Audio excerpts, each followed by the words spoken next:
There's a set of strategic arguments circulating about the U.S. Iran conflict that goes beyond just military tactics or immediate outcomes. These arguments explore what happens when a military operation succeeds in its immediate objectives but creates problems that might be even harder to solve.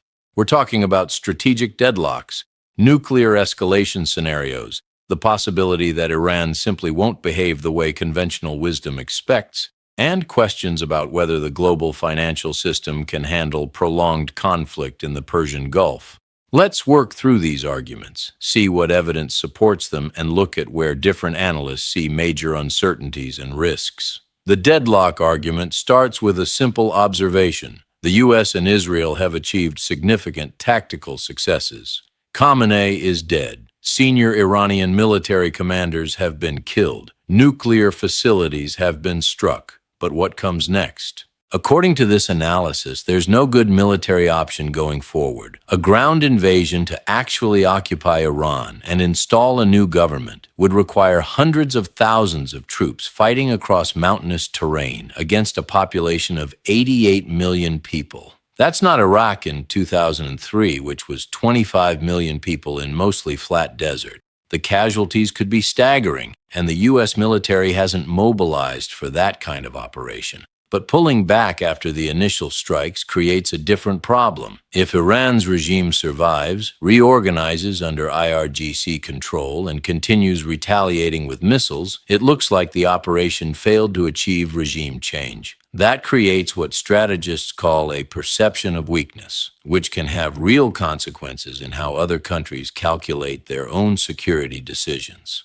So the framework argues you're stuck. Can't escalate to ground invasion without massive costs. Can't back away without looking like the operation failed. That's the deadlock. Now, is this actually the situation? It depends partly on what happens with Iran's internal politics over the next few weeks. If opposition movements successfully challenge IRGC control and establish alternative governance, the operation could be seen as successful without needing ground forces. If the IRGC consolidates power and the regime persists, the deadlock scenario looks more plausible. The nuclear escalation scenario is where things get really concerning in this analytical framework. The basic logic goes like this. If Iran's regime faces existential threat and conventional military responses aren't working, what prevents them from pursuing nuclear weapons as ultimate deterrent? And if they move rapidly toward weaponization, what prevents Israel or the U.S. from using nuclear weapons to destroy buried facilities that conventional weapons can't reach? This scenario operates within deterrence theory. The idea is that nuclear weapons aren't primarily meant to be used. They're meant to prevent catastrophic outcomes by making the costs of certain actions unbearable. But deterrence only works if both sides believe the other might actually use weapons if pushed far enough. Here's what we know factually.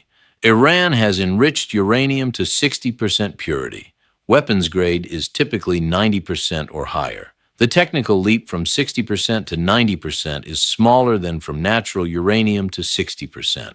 Iran has the knowledge and infrastructure to weaponize if they make that decision. They've never publicly acknowledged pursuing weapons, maintaining that their program is for civilian energy. The U.S. and Israel both have nuclear weapons. Israel has maintained deliberate ambiguity about its arsenal, but is widely assessed to possess 8,400 nuclear warheads. The U.S. obviously has thousands. Neither country has stated nuclear weapons are under consideration for Iran operations. Public statements emphasize conventional capabilities are sufficient. The scenario where nuclear escalation occurs requires multiple steps. Iran would need to decide to weaponize, succeed in producing weapons without being detected and stopped, and then either use them or create situation where their existence becomes known, triggering potential preemptive strikes. That's not inevitable. It's a possibility that some strategists worry about. If nuclear weapons were used by any party, the framework suggests this could trigger Russian and Chinese intervention. Russia and China both have strategic interests in preventing nuclear weapons use, maintaining their own deterrence relationships, and avoiding precedent where nuclear powers attack non-nuclear powers with nuclear weapons. Whether either country would actually intervene militarily remains highly uncertain and depends on calculations about their own security risks. Let's talk about Russia and China more specifically because their positioning matters quite a bit. The analysis notes different public approaches from Beijing and Moscow. China's statements have been relatively measured. Chinese officials have called for de-escalation, respect for sovereignty, and resolution through diplomatic channels. That's fairly standard diplomatic language. China hasn't explicitly condemned the U.S. and Israeli operations, but hasn't endorsed them either. Russia's statements have been more pointed. Russian officials have criticized the strikes more directly, emphasized Iran's right to defend itself, and characterized the operations as violations of international law. That's a stronger public stance than China's. What does this tell us? The analytical framework suggests both countries are pursuing similar strategies despite different rhetoric. Maintaining relationships with Iran, providing indirect support short of direct military intervention, and using the conflict to demonstrate limits of U.S. unilateral action. But neither wants escalation that could draw them into direct confrontation with the United States. The practical support mechanisms remain largely hidden. Intelligence sharing, financial assistance, and technology transfers can happen without public acknowledgement. Whether they're actually occurring at significant levels will become clearer based on Iranian capabilities demonstrated over coming weeks. If Iranian strikes show sophisticated targeting or unexpected technological capabilities, that suggests external support. If capabilities rapidly degrade, that suggests Iran's largely on its own. The regional balance of power argument is particularly interesting because it challenges assumptions about U.S. military dominance that held true in previous conflicts. When the U.S. invaded Iraq in 2003, there was essentially no credible military threat to American forces from regional actors. Iraqi forces were rapidly defeated. No neighboring country had capabilities to meaningfully contest U.S. operations. The situation now looks different, according to this analysis. Iran has spent 2 decades building asymmetric capabilities specifically designed to complicate U.S. military operations. The missile arsenal we've discussed, drone capabilities demonstrated in attacks on Saudi oil facilities in 2019, proxy relationships with groups throughout the region, cyber capabilities that have targeted U.S. and allied systems. Additionally, U.S. forces are potentially vulnerable in ways they weren't in 2003. The bases in Qatar, Bahrain, Kuwait, and UAE are within range of Iranian missiles. Aircraft carriers operating in the Persian Gulf face threats from anti-ship missiles. The February 28 Iranian retaliatory strikes demonstrated ability to reach these targets despite defensive systems. Does this mean Iran can defeat U.S. forces militarily? No. The U.S. maintains overwhelming conventional military superiority. But the balance has shifted enough that operations carry higher costs and risks than they did 20 years ago. That changes the calculus about what's achievable and at what price. Energy geopolitics is where theory meets immediate practical consequences. The Strait of Hormuz question isn't abstract. It's about 21 million barrels of oil per day that currently flow through a 21-mile-wide channel between Iran and Oman. Iran has threatened to close the strait. Whether they actually can or will is debatable. The U.S. Navy's Fifth Fleet exists largely to keep that strait open, but even threats and periodic disruptions can spike oil prices significantly. Actual sustained closure would be catastrophic for global economy. Oil prices jumped following the February 28th strikes, though exact figures depend on specific markets and contracts. Analysts have suggested sustained conflict could push prices to $150–200 per barrel. That level triggers recession in most major economies. It increases inflation, reduces consumer spending, pressures government budgets, and creates political instability. The financial system also faces strain from other directions, according to this analysis. Increased government spending on military operations, potential need to release strategic petroleum reserves, market volatility from geopolitical uncertainty, and questions about dollar dominance all feed into broader economic concerns. The dollar dominance question ties into the multipolar world order discussion. The U.S. dollar's role as global reserve currency provides significant advantages, including ability to run large deficits, influence over international financial systems, and effectiveness of sanctions. But that dominance requires confidence in U.S. economic and political stability. Some analysts argue prolonged military conflicts, large budget deficits, political polarization, and challenges to U.S. global influence could accelerate shifts toward alternative currencies and payment systems. China has been promoting yuan internationalization. Russia, Iran, and others have developed alternative payment mechanisms to evade dollar-based sanctions. Whether these trends are significantly accelerated by current conflict or represent longer-term structural changes is debatable. The domestic political angle focuses on how foreign war affects American politics and whether public support can be maintained for extended operations. Historical pattern shows initial rally around the flag effect followed by declining support if operations extend without clear success. The Iraq War provides the cautionary example. Started with 70 to 80% public approval, ended with majority opposition after years of occupation, contributing to Democratic victories in 2006 midterms and 2008 presidential election. Current polling on Iran operations would indicate whether that pattern is repeating. If majority opposition exists from the outset or develops quickly, political pressure on the administration intensifies. Congressional elections in November 2026 create electoral consequences for prolonged, unsuccessful operations. The flip side is that quick, successful regime change could actually strengthen the administration politically. The political outcome depends heavily on military outcomes and timeline, creating incentive to achieve objectives rapidly. Now let's get into the civilizational state argument, which is really interesting because it challenges conventional assumptions about how states respond to pressure.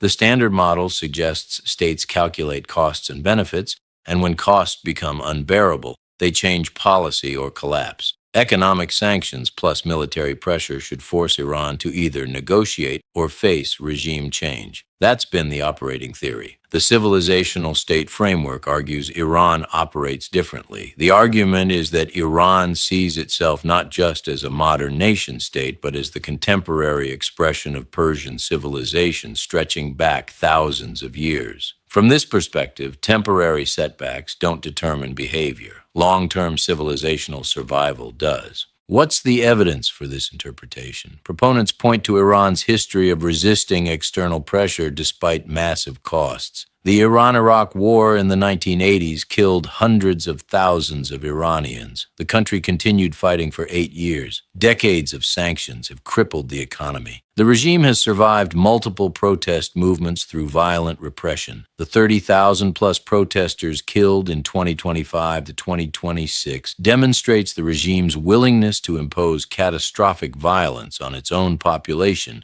to maintain control. That level of ruthlessness suggests a government that prioritizes regime survival above all other considerations, which fits the civilizational state model of accepting any cost to maintain historical continuity. The counter-argument is that this isn't unique to Iran. Many authoritarian regimes have survived through repression despite terrible costs to their populations. North Korea, Syria under Assad, and others have demonstrated similar patterns. So is this really about civilizational identity, or is it just standard authoritarian survival behavior? The missile war scenario connects to the civilizational state argument. If Iran won't surrender despite costs, and they have enough missiles to sustain attacks for extended period, you get prolonged war of attrition. Iran's missile arsenal is estimated in the thousands, though exact numbers are classified. Different types have different ranges and capabilities. Some can reach Israel, others target regional U.S. bases, others provide shorter-range threats.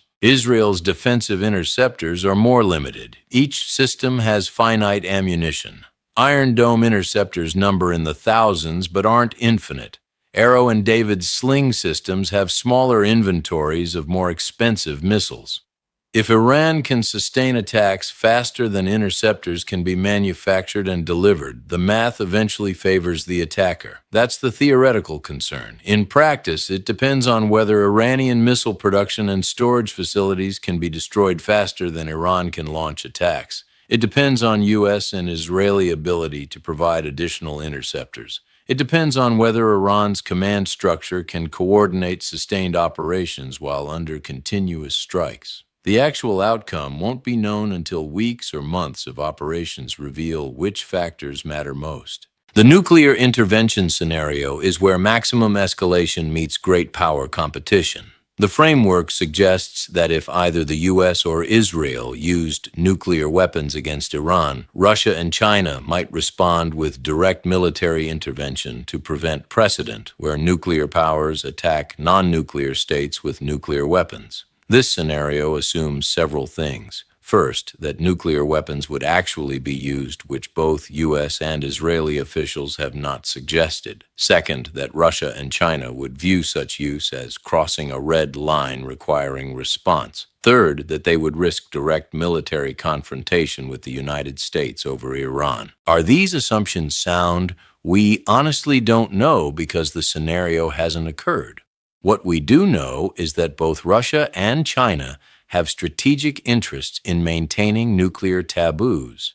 If nuclear weapons use becomes normalized, it affects their own security calculations. But whether that interest outweighs desire to avoid confrontation with the United States is speculative. The end of hegemony argument ties together several threads: military difficulties in achieving objectives, domestic political opposition, economic costs, challenges from Russia and China, and broader multipolar trends. The framework argues U.S. strategy of the past 30 years, using military power and economic pressure to reshape regions according to American preferences, has reached its limits.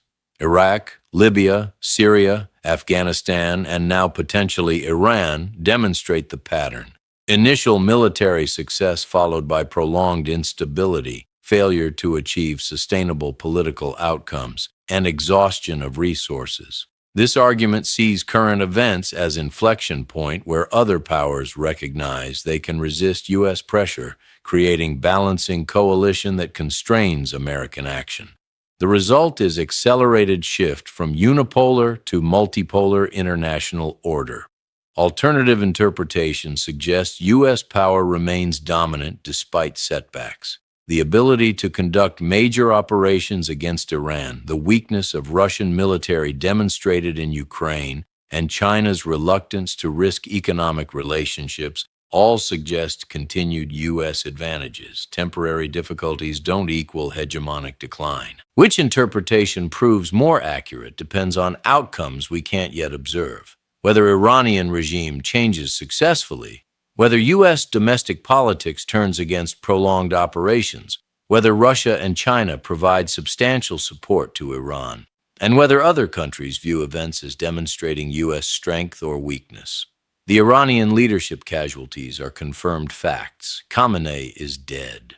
Multiple senior IRGC commanders, defense officials, and security leaders have been killed, according to Israeli statements. However, the framework argues this doesn't produce internal division and regime collapse. Instead, it triggers nationalist mobilization and hardened resistance. The evidence for this includes the regime's response so far: continued retaliation, statements vowing revenge, and signs of IRGC moving to consolidate control rather than fragmenting.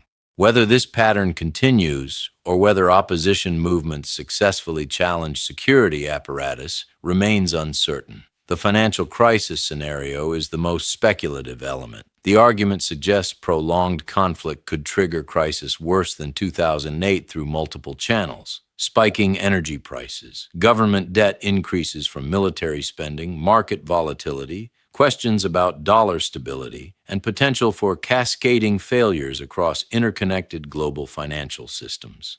The 2008 crisis originated from housing market collapse and financial derivatives exposures. A geopolitical crisis would follow different dynamics, but could involve commodity price shocks, sovereign debt concerns, and currency volatility. Whether those dynamics reach crisis levels depends on conflict duration, severity, and how financial markets respond. So, pulling all these threads together, we have arguments about strategic deadlock where military options are all problematic, nuclear escalation scenarios that depend on multiple uncertain steps, great power interventions that might occur under extreme circumstances, questions about whether Iran behaves like conventional states, missile war calculations that depend on production versus consumption rates, debates about whether U.S. hegemony is ending, evidence that leadership strikes haven't produced regime collapse yet, and concerns about financial system stability. These frameworks represent one way of analyzing current events that emphasizes structural constraints, long-term historical patterns, and potential for outcomes significantly different from stated objectives. Other frameworks emphasize different factors and reach different conclusions. What we know for certain is that major military operations are ongoing, casualties are mounting, regional stability is disrupted, energy markets are affected, and political consequences are unfolding across multiple countries. What we don't know is which of these analytical scenarios best predicts ultimate outcomes, whether optimistic or pessimistic forecasts prove more accurate, and how multiple interacting factors combine to shape results that may surprise all observers.